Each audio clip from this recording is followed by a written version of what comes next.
The sea was the first sound each morning in Merrow's Edge. It whispered against the cliffs like a tired prayer, sometimes soft, sometimes angry, but always there, a reminder that time moved with or without you. On a crooked strip of land above the tide sat a cottage, its roof heavy with moss, its windows glowing faintly at night like watchful eyes. This was Amara Ellis's home. The townspeople spoke of her as one speaks of weather, with passing commentary, often unkind, never curious. The quiet one, they'd murmur, the dark-skinned girl who never married, who hides herself in books and clay. They did not see her strength. They only saw the space her solitude left behind, and they feared it because it reminded them of their own. Inside the cottage, mornings were slow and deliberate. Amara's hands, steady, fine-boned, worked in silence. Some days she patched the spines of old books from the library, their pages softened with age. She loved the feel of worn paper, the way it carried secrets of all the hands that had turned it before her. Other days, her hands shaped clay into vessels, bowls, cups, vases. She would press her thumb into the wet earth and imagine it becoming something lasting, something beautiful in its imperfection. The cottage was filled with such things. Stacks of books waiting to be mended, shelves of earthenware still rough with fingerprints. Her life was a pattern of creation and repair, small acts of care that no one else seemed to notice. She told herself that was enough, and on most days it was. Her routine stretched beyond her cottage into the town. Each morning, wrapped in a shawl the color of storm clouds, Amara would walk down the winding lane into Merrow's Square. The bakery's warmth spilled out before dawn, and Marta Quinn, the owner, would greet her with a nod, pressing a loaf of bread into her hands without asking for coin. Amara always paid later, but Marta never kept track. That was Marta's way, blunt, kind, unspoken. Beyond the bakery, Amara's presence was less welcome. The Carter women, Evelyn most of all, would let their laughter sharpen when Amara passed. "Poor thing," Evelyn once said, voice like honey left too long in the sun. "Some women are meant to be admired. Others, well, others are meant for solitude." The words clung to Amara's skin even after she walked away, though she pretended not to hear. And yet, for all their whispers, Amara did not bend. She walked with her head high, her pace steady, her gaze fixed beyond the chatter. They saw a lonely woman. She felt the stirrings of something else. Her solitude was heavy, yes, but it was chosen. And beneath it, like a coal waiting for air, was the ember of her worth, faint but unextinguished. It was in that silence, in that fragile balance of pain and dignity, that the storm began to gather. And in time, the storm would lead a stranger to her door. The square of Merrow was never quiet, even in the pale wash of morning.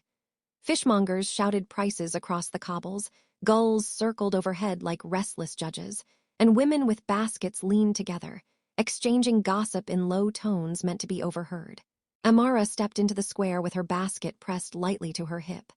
The bread Marta had tucked inside was still warm, the faint smell of yeast a comfort.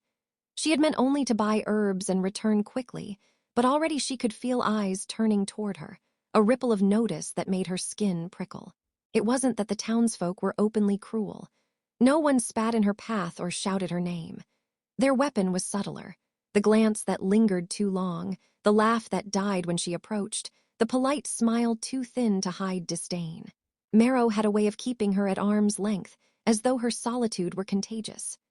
"Amara!" Marta's voice rang out, strong and practical as always. She stood behind the bakery stall, flour dusting her arms, her eyes warm. "You're out early." "Couldn't sleep," Amara replied softly. She offered a small smile, grateful for Marta's presence. Marta, blunt and fearless, was the single person in Merrow who never seemed to question Amara's right to belong. "Storm coming tonight," Marta said, wrapping a cloth over another loaf. "Don't let yourself run out of candles." Amara nodded. "I'll stop by the apothecary." It was then Evelyn Carter's voice lilted through the square, sugar-coated, slicing all the same.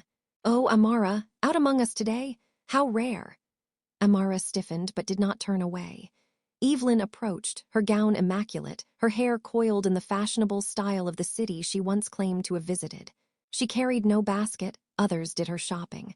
At her side trailed two younger women, eager shadows who echoed her laughter. "I was just telling the girls," Evelyn continued. "How admirable it is that you manage so well alone." Her smile was practiced, a thing of polished cruelty. Not everyone has the strength for such independence. Marta made a low sound in her throat, but Amara raised her chin. "I manage fine," she said evenly. "Of course you do," Evelyn replied, eyes gleaming. "Though I suppose there's a certain freedom in not being chosen. One is never bound by others' expectations." She paused delicately, letting the words settle like ash. "Still, it must be lonely, mustn't it?" The laughter from her companions was quick, brittle. Amara felt the heat rise in her chest, though her face remained calm. Loneliness. They always named it as though it were a punishment, never a choice. "I prefer peace to pretense," Amara said, her voice steadier than she felt. Marta slammed a tray down on her stall, sending flour into the air. "Better peace than poison," she snapped, fixing Evelyn with a glare sharp enough to silence the circle of gossipers nearby. For a moment, Evelyn's smile faltered. She inclined her head with mock grace. "As you say, Marta." Then, with a flick of her skirts, she and her shadows drifted away, leaving the echo of their laughter behind. Amara stood still, her breath shallow. The market noise resumed, as though nothing had happened, but the words clung to her, heavy and stinging. Lonely. Unchosen. She had heard them all her life, in whispers, in pitying glances, in the quiet shock that she existed outside the town's script for women. "Don't let her under your skin," Marta said gently, reaching across the stall to squeeze Amara's hand. "She feeds on envy, that's all." Amara managed a nod. "I know." But as she walked home with her basket, her steps slower now, the ache spread through her chest like a bruise. She had chosen solitude, yes, but choice did not make it painless. The town's rejection clung to her like damp air, invisible, but impossible to shake. At her cottage door, she paused. The sea crashed below, constant and unbothered. She lifted her chin, letting the salt wind sting her face. Somewhere inside her, past the ache, was a voice that whispered, "You are more than they see." She wished fiercely to believe it. Evening fell with a softness that only the coast knew, the kind of dusk that swallowed the horizon in shades of violet and ash, the sea reflecting nothing but its own restlessness. Amara lit a single lamp in her cottage, the flame flickering across shelves heavy with books and vessels of clay. The world outside quieted, but inside her, silence often grew too loud. She sat at her small writing desk, the wood worn smooth from years of use. Before her lay a leather-bound journal, pages thick with her cramped handwriting. She opened it, dipped her pen, and paused. The words came slowly, the way they always did when she had carried them too long in her chest. Another day among them. Another reminder that I do not belong. The nibs scratched across the page, steady, controlled. She refused to let her hand tremble. Evelyn Carter spoke of loneliness again, as though it were a cloak she could drape across my shoulders and laugh at. Perhaps she envies the way I carry it. Perhaps she cannot imagine a life without constant eyes on her, without approval to sip like wine. Still, the words sting. She stopped, pressed the pen down harder than necessary, a dot of ink blooming like a bruise on the page. Her breath caught in her throat. For all her poise in public, for all the calm she practiced like ritual, the truth was rower here in the quiet. She whispered aloud, as if confessing to herself, "I am tired of not being chosen." The sound startled her. She rarely spoke in her cottage unless reading. Her voice seemed foreign in the stillness, trembling with honesty. Amara closed her eyes, letting the ache rise, swell, crest. She had been told since girlhood that her darkness of skin was unfashionable, her form unremarkable, her quiet nature undesirable. Men overlooked her. Women mocked her. Even kindness was often tainted with pity. She had told herself it did not matter, that she could live untouched by such judgments. But some nights, when the sea was too loud, the lie cracked. She traced her fingers along the edge of her desk. "They don't see me," she murmured. "But that doesn't mean I am not here." The words steadied her, even as tears pricked her eyes. She had made a life despite them. She mended what was broken, shaped beauty from clay, filled her shelves with proof that her hands and mind could create. They could never take that from her. Amara wiped her eyes and returned to her journal. "I am not what they say. I am more. One day, someone will see it. Or perhaps no one will, and I must see it for myself. Either way, I will not let them define me. The lamp flickered, guttered. A draft slipped beneath the door, carrying with it the scent of salt and something sharper, metallic. She paused, her pen hovering above the paper. The sea outside roared louder, though the wind had not risen. She frowned, listening. It was as if the night carried whispers, faint and indecipherable, curling between the walls of her cottage. She shook her head, chiding herself. "Too many hours alone, Amara," she whispered. "You're hearing ghosts in the wind." Still, the unease lingered. She rose and crossed to the window, pushing the curtain aside. The moon hung low, half-veiled in cloud. The waves slammed harder against the cliffs, spray leaping into the air like pale hands. For a moment, she thought she saw movement beyond the rocks, a figure perhaps, but when she blinked, it was gone. Her heart beat faster, though she told herself it was nothing. The coast was treacherous, shadows played tricks. She pressed her palm to the glass, cold seeping through, and tried to draw strength from its solidity. I will not let fear rule me either, she thought fiercely. They already take enough. She turned back to the desk, closed her journal with care, and set the pen aside. Her cottage seemed smaller now, the shadows deeper, the silence charged. Yet beneath the unease, beneath the ache of rejection, something stirred in her chest, not fear, not hope, but a quiet anticipation she could not name. Amara banked the lamp, drew her shawl tighter, and lay upon her bed. The wind moaned around the cottage like a voice too old to remember language. She closed her eyes, whispering one last vow before sleep. They will not break me. I am more than they believe. Outside, the sea crashed again, louder, as if in answer. The storm came suddenly, as if the sea had grown impatient with silence. Rain lashed the cliffs, the wind howled against the shutters, and thunder rolled through the night like the growl of something alive. Amara sat upright in bed, her heart rattling with each strike of lightning that split the horizon. Storms were not uncommon by the coast, but this one felt different, heavy, urgent, as though the sky itself bore a message. She rose and lit her lamp. The flame bent wildly in the draught seeping under the door. She wrapped her shawl around her shoulders and whispered, "It will pass." But even as she said it, a sound reached her ears that was not wind, not sea, not storm. A knock, faint, then louder. 3 strikes against her door, steady despite the gale. Amara froze. No one came to her cottage at night. Few came even in daylight. The knock came again, slower this time, and with it, a chill that raised the hair along her arms. Her breath shallow, she approached. "Who is there?" she called, voice louder than she intended. The only answer was the storm and the dripping of water from the eaves. She almost turned back, almost convinced herself it was imagination, until the knock came once more, softer now, almost pleading. Her hand hovered over the latch. Every caution screamed to leave it, to bolt the door, to wait until morning. Yet something beneath her fear tugged insistently, a thread of curiosity, of compassion. She unlatched the door. The wind tore it open, flinging rain into her face. And there, on her threshold, stood a man.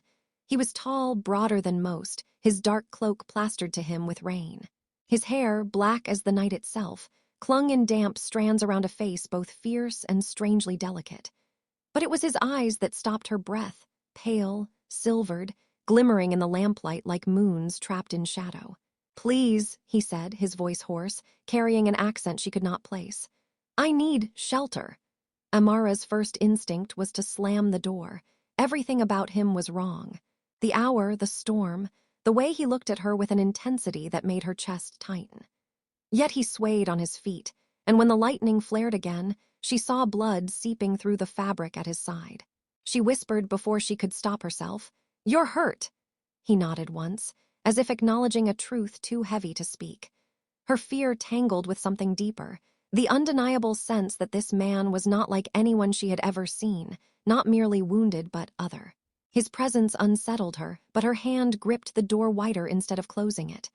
"Come in," she said softly, though the words trembled. He staggered past the threshold, dripping rain onto her floor, his breath ragged.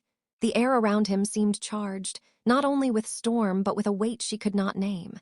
When his gaze met hers again, something sparked low in her chest, frightening and unfamiliar. "Thank you," he murmured, before his knees buckled. Amara caught his arm instinctively. The strength in him was startling, even in collapse. His body radiated heat, his skin cold at once. She eased him toward the chair by the hearth, her heart racing. Only when she stepped back did the reality crash in. She had let a stranger into her solitude, into the one place no one ever entered. And not just any stranger, but one who seemed carved from both beauty and danger. Outside, the storm raged louder, but within the cottage, silence pressed close. Amara clutched her shawl tighter, staring at the man who had arrived with the storm, wounded and mysterious, and wondered what fate she had invited through her door. The man, Lucien, though she did not yet know his name, slumped heavily into the chair. His cloak hung in sodden folds, darkening the floor with rain and something thicker. Amara's breath caught as she noticed again the crimson spreading at his side. "You're bleeding," she said, the words sharper now. His lips curved faintly, as though the observation amused him. "Sharp eyes," he murmured, his voice carrying the smooth cadence of someone long accustomed to control, though now it wavered. Amara hesitated, torn between fear and instinct. She had no reason to help him. He was a stranger, dangerous in his very presence. And yet, he was hurt, grievously so. To walk away, to let him bleed in her chair, seemed unthinkable. "I should call for the doctor," she began. "No," he interrupted, with sudden urgency. His eyes, pale and luminous, locked on hers. "No one else. Only you." The certainty in his tone chilled her. She pulled back a step, clutching her shawl around her. "Why me?" A shadow of a smile touched his mouth. "Because you opened the door." Amara's throat tightened.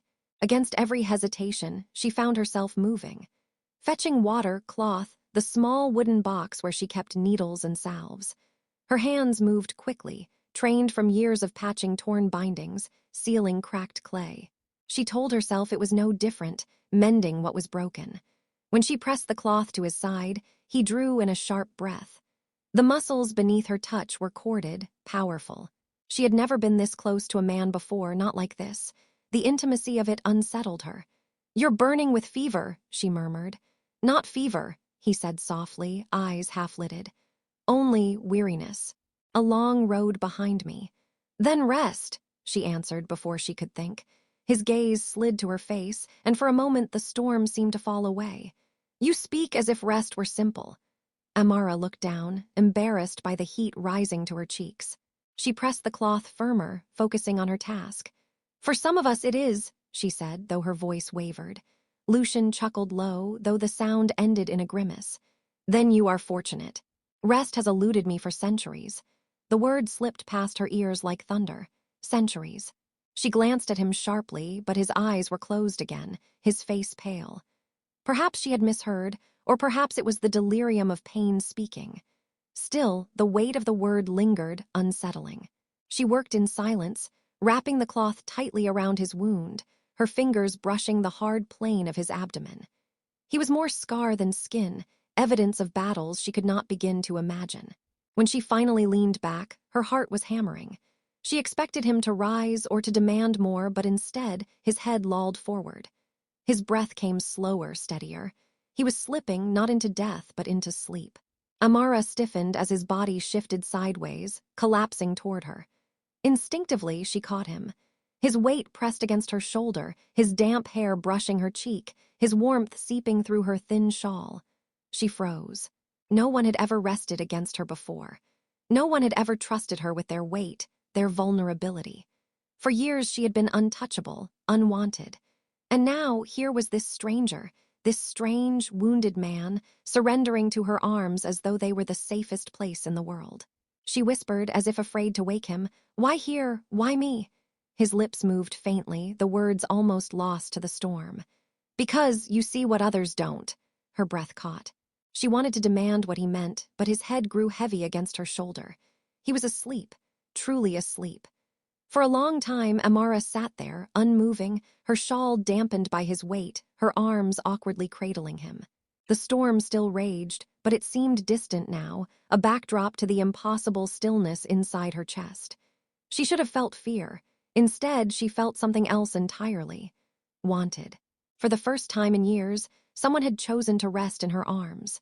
The storm had passed, leaving the air clear and brittle with morning. A pale band of sunlight broke across the sea, silvering the waves. Amara woke not in her bed, but in the chair by the hearth, her neck stiff, her shawl twisted around her shoulders. It took only a moment to remember why. Lucien. He still lay there, his head near her arm, his long frame folded into uneasy rest. Sometime in the night, she must have dozed while holding him, because now his weight no longer pressed against her. He was awake, watching her. His eyes, those strange, silver-lit eyes, studied her with an intensity that made her throat dry. "You stayed," he said, voice low and even. Heat rushed to her cheeks. "You left me little choice. You collapsed on me." Something flickered in his expression, amusement perhaps, though it was softened by fatigue. He shifted, wincing, and touched his bandaged side. "You bound the wound well. You have steady hands." Amara turned away, busying herself with the kettle, though she had already set it to boil. "I mend books, and clay. A man is not so different." "A man," he echoed, with a tone that unsettled her. She glanced back sharply. "What else would you be?" He smiled faintly, but did not answer. Instead, he rose with slow grace, moving despite his injury as though his body obeyed laws not her own. His cloak fell aside, revealing the scars that crisscrossed his chest and arms, each mark a story untold. He caught her staring and tilted his head. "Does it frighten you?" he asked. She swallowed. "Should it?" "No," he said after a pause. "Not you." The words struck her strangely, as though they carried meaning beyond what was spoken. Lucien moved closer to the window, gazing out at the sea. The light caught his features, drawing sharp lines across his cheekbones, softening nothing. He looked like something carved, not born. "You live alone here," he said. It was not a question. "Yes," she answered cautiously. "You keep to yourself, you endure the whispers." Amara stiffened, her hand tightening on the kettle handle. "How could you know that?" He turned, and for the first time there was no faint amusement, only gravity. "I see things others choose not to. I hear the weight behind silence. It leaves its mark on people like you." She wanted to demand what he meant, but his gaze pinned her, and the words faltered on her tongue. Lucien stepped closer, close enough that she felt the warmth radiating from him. His eyes flicked over her face, not with cruelty, not with pity, but with something else entirely, attention. "You hide yourself," he murmured. "Yet there is a beauty in you the world has been too blind to notice." Amara froze, as though the very air had betrayed her. No one had spoken such words to her. Not once. The townsfolk saw plainness, excess, someone unfit for affection. Yet here was this man, this stranger, seeing her differently. "You don't know me," she whispered, her voice sharper than she intended. "Perhaps," he allowed, "but I see enough to know you are not what they say, and perhaps you see enough to know I am not what I claim." His words rippled through her like the echo of the storm. She should have turned away, told him to leave, demanded answers. Instead, she stood there, heart hammering, torn between fear and the strange, aching pull of fascination.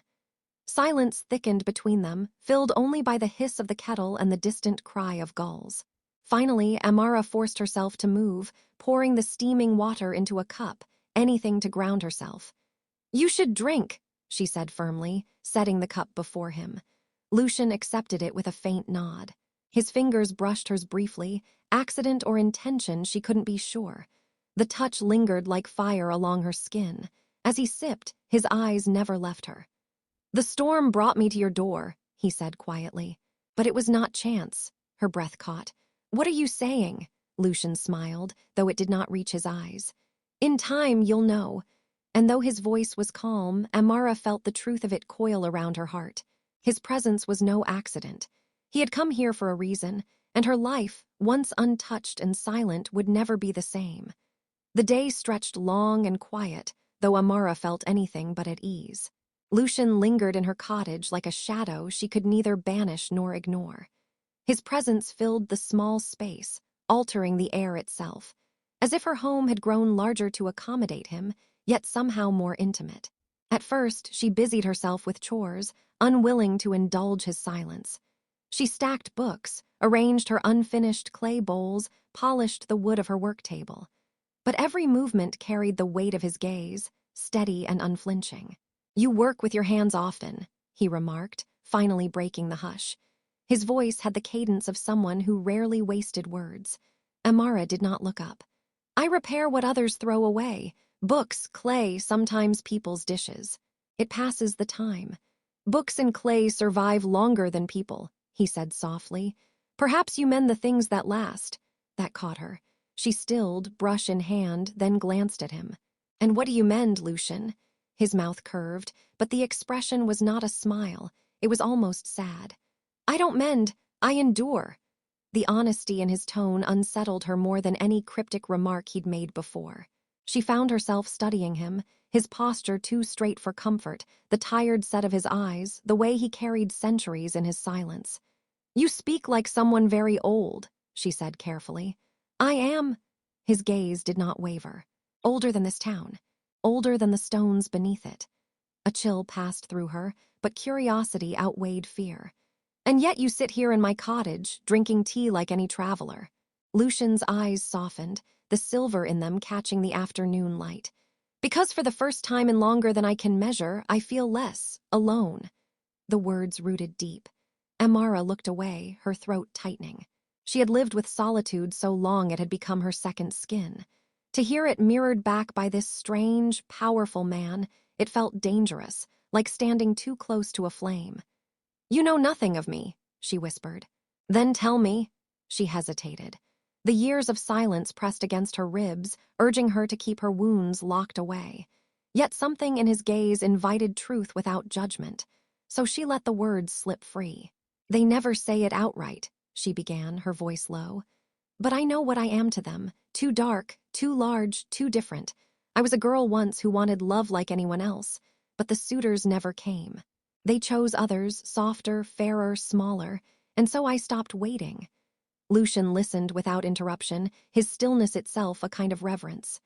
I told myself solitude was strength, Amara continued, that I didn't need them, that I was whole without their approval, and most days I believe it, but then, her voice cracked just barely. Then there are nights when it aches, when I wonder if perhaps I was made wrong. Silence followed, thick and vulnerable. She braced for pity or worse, agreement. Instead, Lucien rose and came closer, each step slow as though to give her time to push him back. She didn't. He crouched slightly, bringing his eyes level with hers. You were not made wrong, Amara. It is the world that has been blind. They mistake conformity for beauty because it is easy. But true beauty, true strength, is what endures in the face of blindness. Her breath trembled, caught between disbelief and a fragile yearning she had buried for years. And you, she asked, voice steadier than she felt. What wounds do you carry, Lucien? His gaze shadowed. For a long time she thought he might refuse. Then he exhaled slowly as though releasing centuries. I have lived too long, he admitted. Watched empires rise and fall, watched faces I cherished crumble to dust while I remained. To lead is to stand apart. My kind call me their alpha, their protector. But they do not see me. They see what I represent. And so I wander through endless years, surrounded but alone. The rawness in his confession pierced her. She saw then that his strength was not unshakable. It was the mask of a man who had borne too much for too long. Without thinking, she reached out, her hand brushing his. The contact startled her, but she did not withdraw. You endure, she said softly, echoing his earlier words. But even the strongest stone longs for warmth. His eyes searched hers, and something unspoken passed between them, recognition, perhaps, or the faint flicker of hope. His hand turned beneath hers, fingers closing gently around her palm. The touch lingered. Neither spoke, yet the air between them throbbed with something alive, fragile, and undeniable.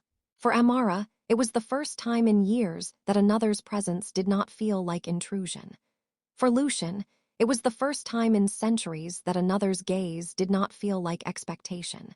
Two wounds, different yet alike, had found a mirror. And in that mirror, a dangerous, tender possibility began to take shape. The coastal town of Marrow was small enough that every face was familiar and every absence noted. So it was inevitable that within days of Lucien's arrival, people began to notice. At first, it was whispers, the butcher pausing in his chopping when Amara passed by, two young women lingering too long outside her gate. She ignored them as she always had. Yet this time the curiosity was sharper. She felt it at her back like the eyes of crows. Lucien did little to help matters. He was no ordinary guest, slipping quietly from cottage to road. He carried himself with a poise that turned heads, his dark coat flowing like a shadow behind him, his voice resonant even in casual greetings. The townsfolk had never seen a traveler so striking, and certainly not entering Amara's modest cottage by the sea. By the third morning, the whispers had hardened into rumor. She's taken in a stranger. Not just any stranger, have you seen his eyes? They say he walks only at night. The speculation bloomed like weeds, each tale darker than the last. Amara bore it silently, jaw set as she purchased flour from the market stall. But when Evelyn Carter drifted toward her, silk skirts rustling like a snake in grass, Amara knew the silence would not hold. "Well," Evelyn said with a smile sharpened at the edges, "you've certainly given Marrow something to talk about. All these years, living alone, and suddenly—" She tilted her head, mock sympathy dripping from her tone. "A mysterious man appears at your door." "How convenient." Amara's grip on the flower tightened. "He is a traveler, nothing more." Evelyn's laugh was light, rehearsed. "A traveler? My dear, no traveler carries himself like that. No traveler looks at a woman the way he looks at you. Tell me," she leaned closer, lowering her voice enough that only Amara could hear. "What did you offer him? Kindness or desperation?" Heat rushed to Amara's cheeks, anger sparking behind her ribs. Before she could answer, another voice cut through the market. "Evelyn!" Lucien stood a few paces away, tall and composed, his presence silencing the air around him. His gaze fixed on Evelyn, not unkind but unflinching. "If your curiosity runs so deep, you might try speaking to Amara, not about her." The market quieted further. Heads turned. Evelyn's face faltered just for a moment before she smoothed it into a smile. "Of course," she said sweetly. "It's only concern for our dear neighbor. After all, she has lived alone so long. We'd hate for her to be taken advantage of." Lucien's eyes did not waver. "The only cruelty I see here is yours." The words were simple, spoken evenly, but they struck like a blade. Evelyn flushed, her composure cracking before she turned on her heel, skirts snapping behind her. The murmurs swelled the moment she was gone. Some were shocked at his boldness. Others smirked, enjoying the spectacle. But all of them saw it. The stranger had defended Amara Ellis, and he had done so without hesitation. Amara's heart hammered as Lucien moved toward her. She wanted to scold him, to thank him, to vanish all at once. He stopped beside her, close enough that his presence seemed to shield her from the stares. "Are you hurt?" he asked quietly. Her voice came sharper than intended. "Do you have any idea what you've done?" His brow furrowed. "I spoke the truth. You made a scene," she hissed. "Now they'll have a story for months." Lucien studied her for a long moment, then his tone softened. "They already had a story, Amara. Would you rather it remain one where you are ridiculed in silence?" Her retort caught in her throat. She had endured Evelyn's barbs for years, swallowing them like bitter medicine. Yet never had anyone spoken against her tormentors. The echo of his words stirred something dangerous, not shame this time, but the unfamiliar flicker of being worth defending. The crowd began to disperse, though the whispers lingered like smoke. Amara walked home briskly, Lucien falling into step beside her. The weight of every watching eye pressed on her back. By the time they reached her gate, her chest was tight with both fury and something she couldn't name. Inside, she turned on him. "You cannot speak for me like that. Do you understand what they'll say now? That I've ensnared you. That I've lowered myself to monsters because no man among them would have me." Lucien closed the door, then looked at her steadily. "And does it matter?" "Of course it matters," her voice cracked. "You don't know what it's like, being the subject of their scorn day after day. Now with you, it will only worsen." He stepped closer, calm but unyielding. "Then let it worsen. Their cruelty is their own reflection, not yours." She glared at him, her hands trembling. "You don't understand, don't I?" His voice dropped, low and resonant. "I have been called monster for centuries, Amara. I have lived beneath suspicion, endured lies, suffered the sting of those who fear what they do not comprehend. And yet," his gaze softened, almost tender, "not once did I let their blindness define me. Neither should you." Her breath hitched. The fury ebbed, replaced by something more fragile, more dangerous, longing. She turned away quickly, wrapping her arms around herself. "You make it sound so simple." Lucien's voice gentled. It is not simple, but it is possible. And you need not face it alone.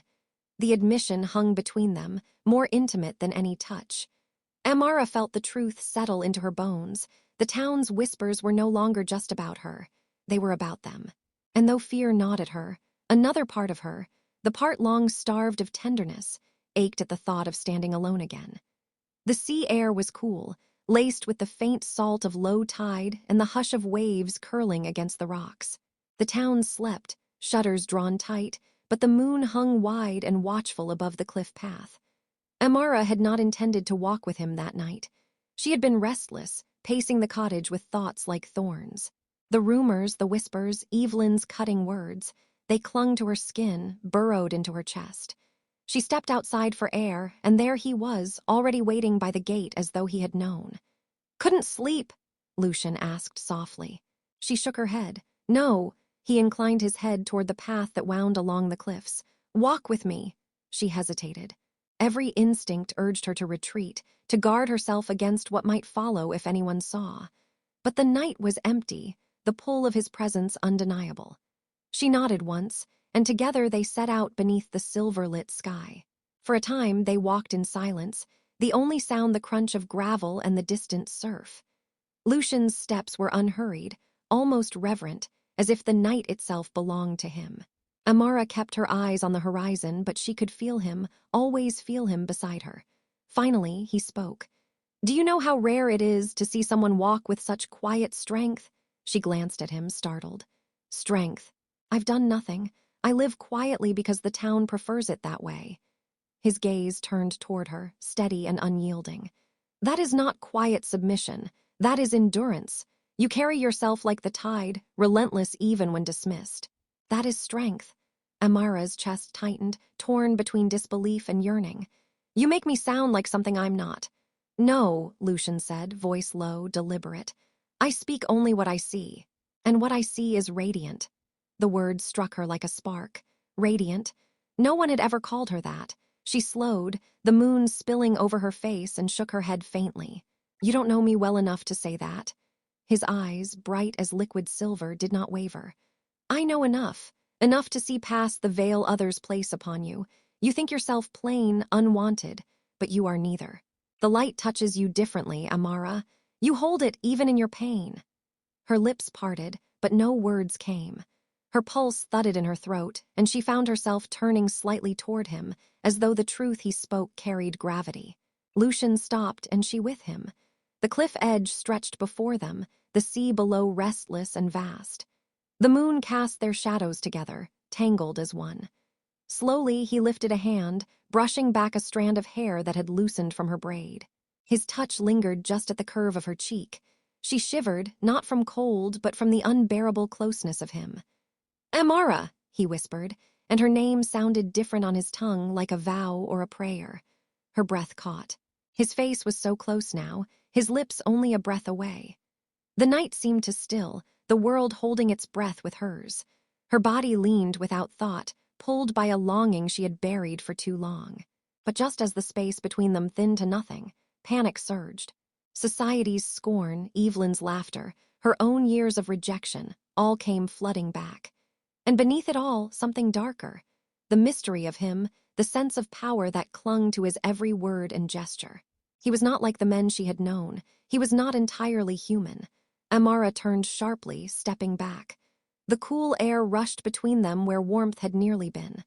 "I can't," she said, her voice tight. "Not this." Lucien's hand fell back to his side, though his expression did not harden. If anything, it gentled, sorrow weaving through the silver of his gaze. "I would never force your hand," he murmured. "Fear is a heavy chain. I will not be the one to fasten it tighter." Her throat ached. "You don't understand. They already speak of me like I'm cursed. If I let this," she gestured vaguely between them, her hand trembling, "become something more, they'll destroy me. And you," Lucien's jaw tightened faintly, but his tone remained calm. "They cannot destroy what they cannot touch. Their cruelty ends at the limits of their sight, but the truth, what is real, lives here." He pressed a hand gently against his chest, then gestured to hers. "And here," the gesture burned into her, even as she shook her head. I can't, she whispered again, though it felt more like a plea than refusal. Lucien studied her a long moment, then gave a single nod. Then I will wait. For as long as you need. The promise unsettled her as much as it comforted. The night stretched wide around them, the sea ceaseless at their feet. Amara wrapped her arms around herself, staring out into the moonlight, torn between terror and the dangerous, aching warmth of almost being loved. And beside her, Lucien stood silent, his presence steady, his patience unfathomable, as though he had all the time in the world to wait for her answer. The square brimmed with chatter and the creak of carts. Market day always drew the whole town, and Amara had long since learned to keep her head down, gather her goods quickly, and slip away. Today, however, the crowd pressed tighter than usual. She could feel their eyes on her before she heard their voices. Whispers coiled around her like smoke, muffled laughter, half-hidden sneers. She clutched her basket tighter, spine stiff, and forced herself to focus on the apples she meant to buy. Amara, a sing-song voice called from across the square. Her stomach dropped. Evelyn. The other woman stood near the fountain, a cluster of townsfolk orbiting her like moths to flame. Her smile was wide, gleaming with false sweetness. How good of you to join us. I was just saying, it feels as though you've been hiding. But then perhaps you've been occupied? A ripple of chuckles broke out. Amara froze, heat rushing up her neck. Evelyn stepped forward, her voice carrying easily. Everyone's seen him, you know. Tall, strange man with eyes like no one else's. And always near you. Curious, isn't it? That a woman who couldn't catch a husband here must settle for something. She paused, letting her words drip with venom. Unnatural. The laughter was sharper this time, unkind and cruel. Amara's throat tightened. She wanted to vanish, to fold in on herself until nothing remained. She had endured Evelyn's barbs before, but never so openly, never with so many eager witnesses. Her hands shook around the basket's handle. Even monsters choose her before men of our town, Evelyn added, her smile widening as the crowd gasped and snickered. Imagine that! What a triumph! The words landed like stones. Amara's chest constricted, shame burning hot and raw. Old wounds tore open, years of rejection, the quiet ache of being overlooked, dismissed, treated as though she were less. She could almost hear her late father's sighs, her mother's whispered disappointment. She turned, desperate to leave before her legs gave out. But as she did, she saw him. Lucien. He stood just beyond the circle of onlookers, his tall figure cutting clean lines against the gray of the day. His gaze was fixed on her, not Evelyn, not the crowd, only her. His expression was unreadable, but something in the steadiness of his eyes caught her breath. Evelyn noticed his presence then. Her smile faltered, only for a heartbeat, before she regained her composure. Oh, and here he is, she purred, gesturing with false delight. The mysterious stranger. Perhaps he'll confirm for us just what binds him to our dear Amara. Pity, isn't it, that her worth is found only in shadows? The crowd leaned in, hungry for spectacle. Amara felt her knees weaken. She could not bear for him to speak, to confirm or deny, to see her humiliation deepen before all. Tears pricked at her eyes, but she blinked them back, jaw clenched. If she fell apart here, they would never let her forget. Lucien moved then, slow and deliberate. He stepped closer and the murmurs hushed. He did not look at Evelyn, nor at the faces eager for cruelty. He looked only at Amara. His voice, when he spoke, was quiet yet carried through the square.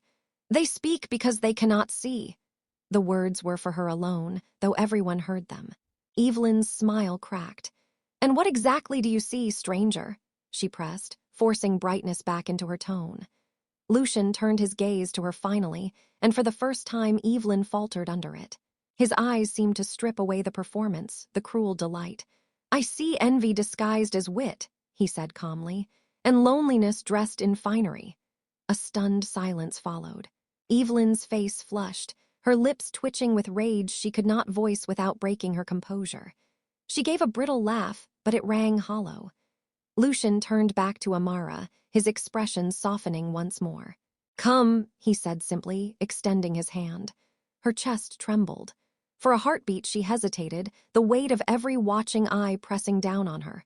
But then she placed her hand in his. His fingers closed gently around hers, grounding her, steadying the pieces that threatened to scatter. Together, they walked from the square. The crowd parted in silence, the laughter swallowed into unease.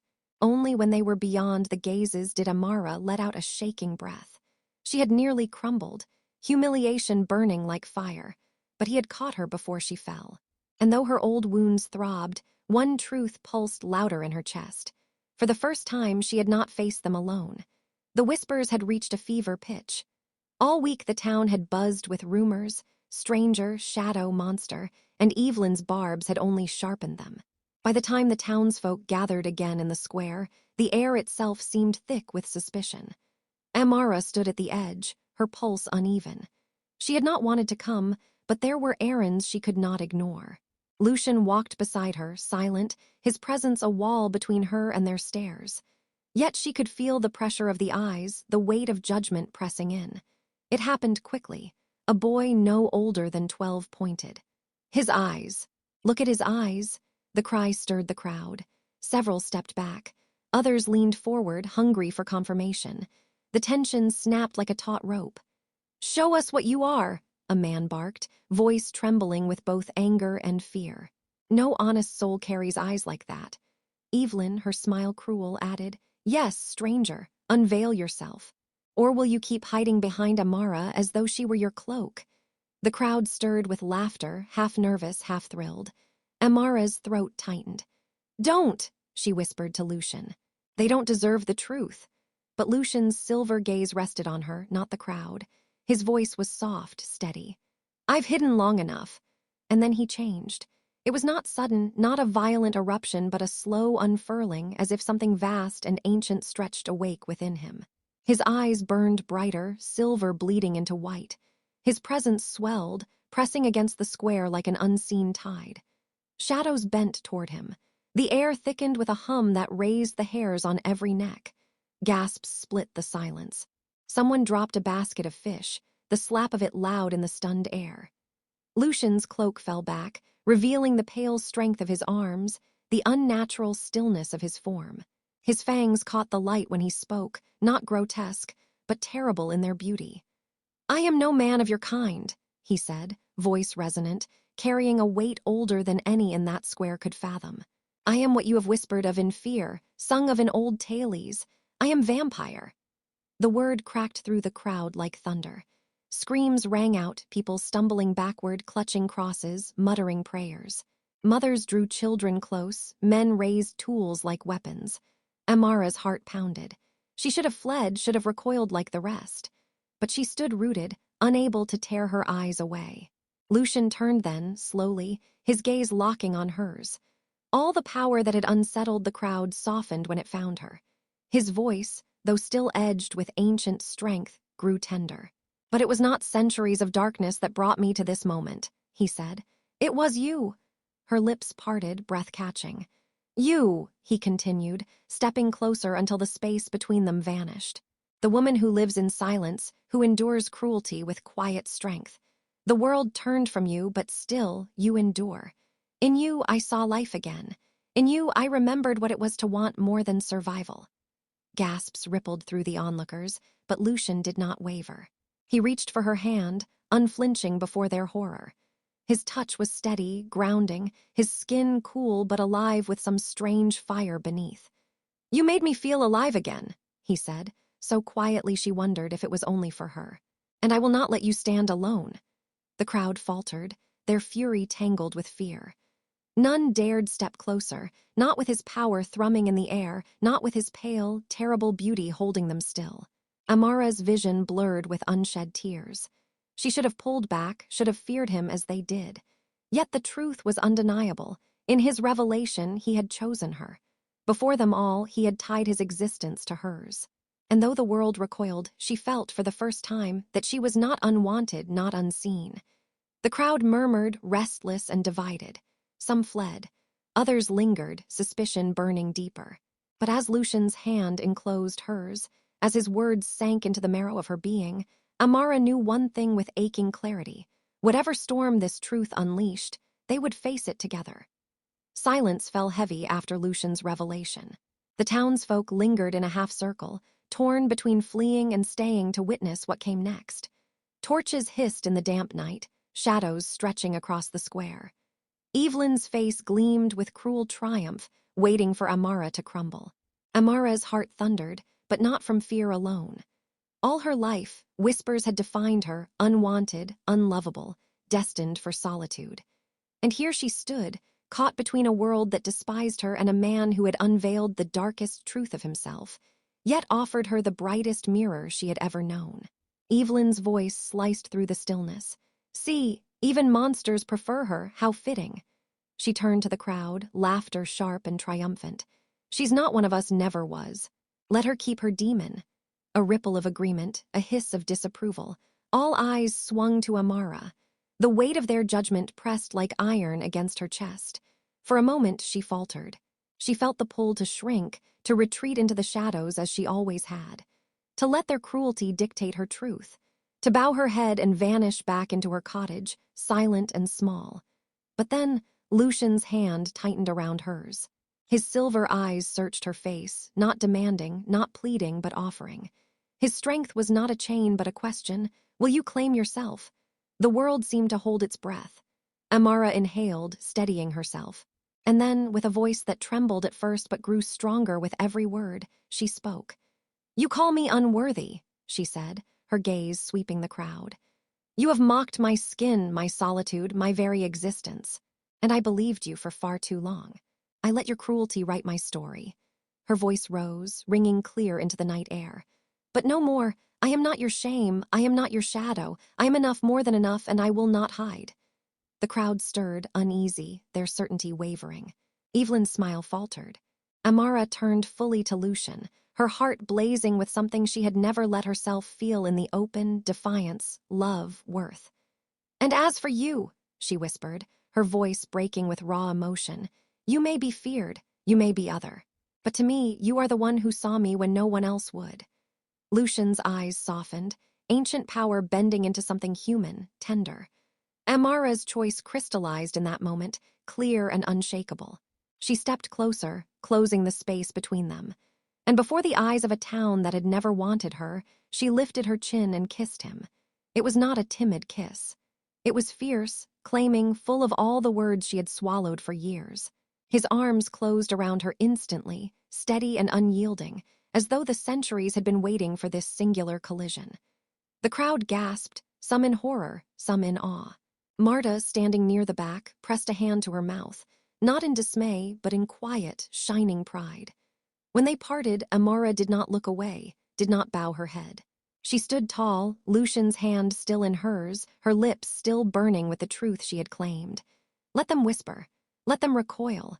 For the first time, she was not afraid.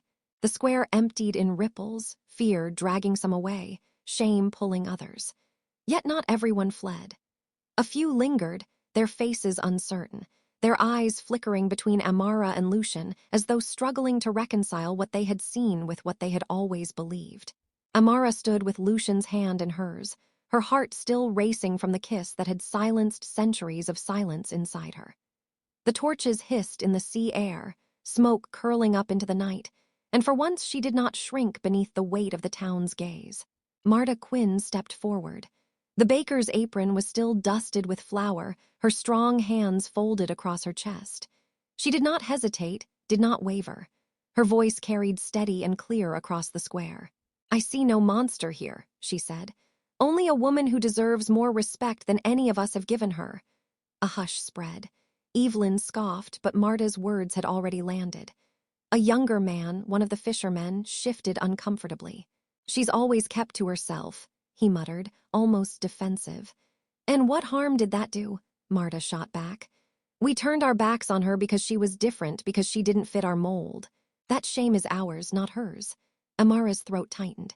She had never asked for defense, never expected it. To hear Marta speak what had always lived unspoken in her heart, it cracked something open inside her. Lucien leaned close, his voice a quiet thread against her ear. "They are beginning to see you, not because of me, but because you finally allowed yourself to be seen." His words were true. She could feel it.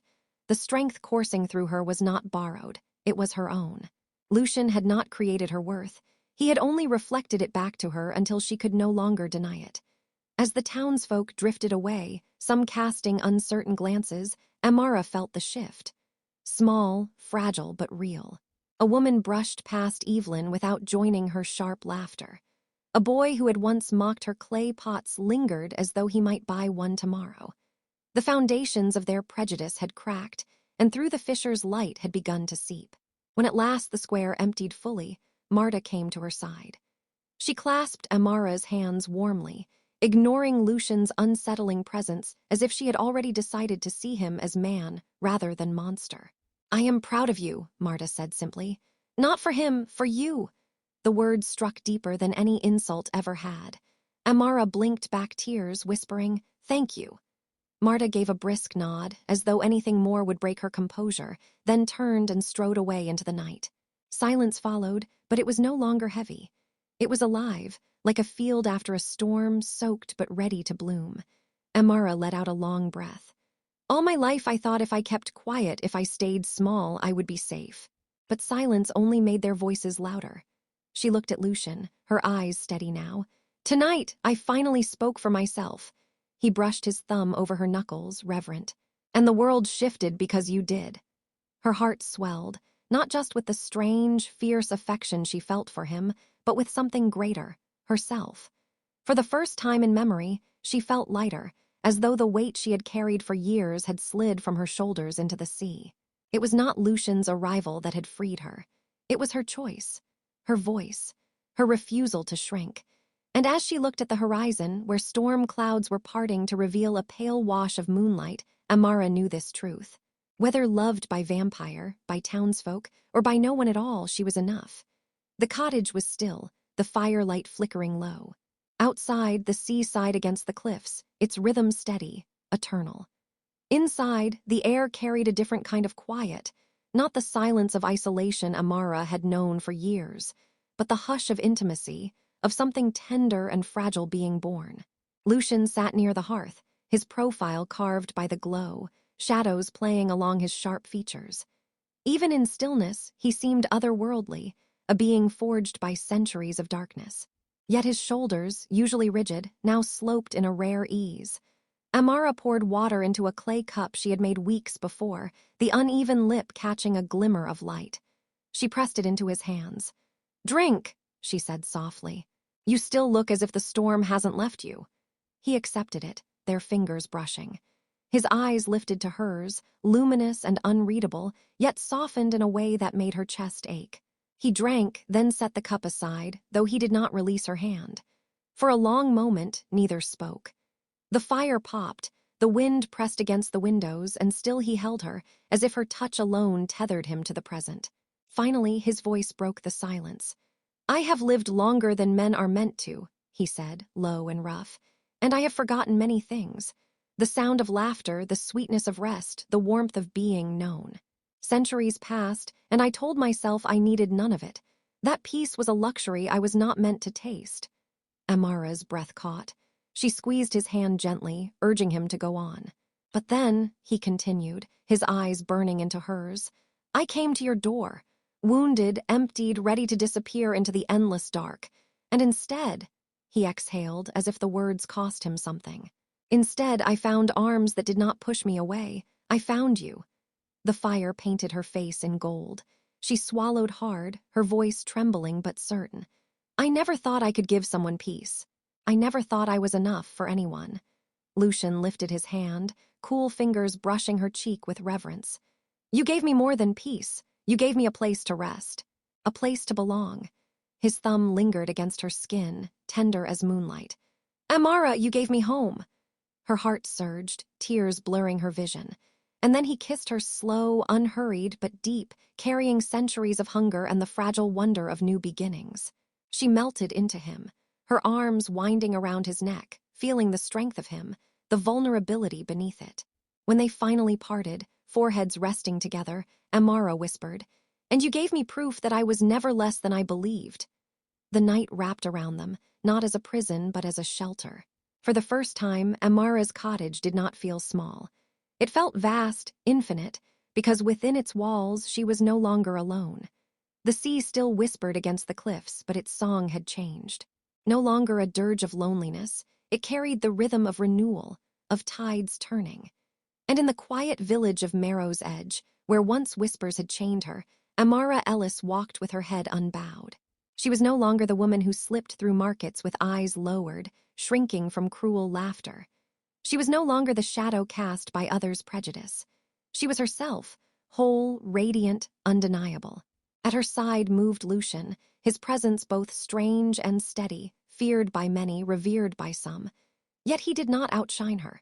He walked beside her as an equal, a mirror of her own strength. Together they defied the town's old certainties. A woman once mocked, now cherished, a creature once dreaded, now revealed as capable of love. And though not all hearts softened, the winds had shifted. Some began to question the weight of their cruelty. Others learned, slowly, to see what Lucien had seen from the first. A woman of fire and quiet dignity, beauty not in spite of difference, but because of it. But Amara's triumph was not measured by their acceptance. It was measured by her own. She had chosen herself, chosen to live not hidden, not silenced, but shining. The narrator's voice lingered like a soft blessing. There are those who will tell you you are too much or too little, unworthy or unseen. But when you claim your worth, when you speak your truth, no voice, not even centuries of them, can silence the blaze of who you are. Hand in hand, Amara and Lucien stepped into dawn. Love and self-worth intertwined, they moved forward into a world remade by courage.